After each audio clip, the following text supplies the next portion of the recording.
CCD बकर की बड़ी कार्रवाई सामने आई है। 17 से जायद संगीन वारदातों का इश्तिहारी मुलजिम हलाक कर दिया गया। खतरनाक डकैत इक़दाम कत्ल, डकैती, राहज़नी, भत्ताखोरी, चोरी, असलह नाजायज़ की मुतअद्दिद वारदातों में शामिल था।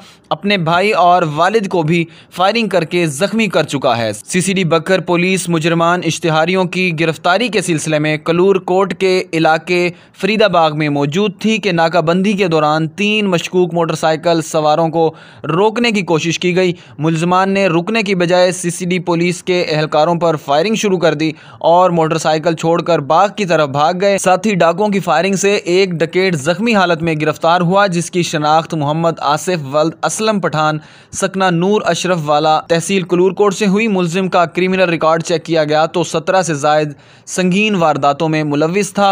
जख्मी डकैत को THQ अस्पताल मुंतकिल कर दिया गया, जो जख्मों की ताब न लाते हुए जान की बाजी हार गया।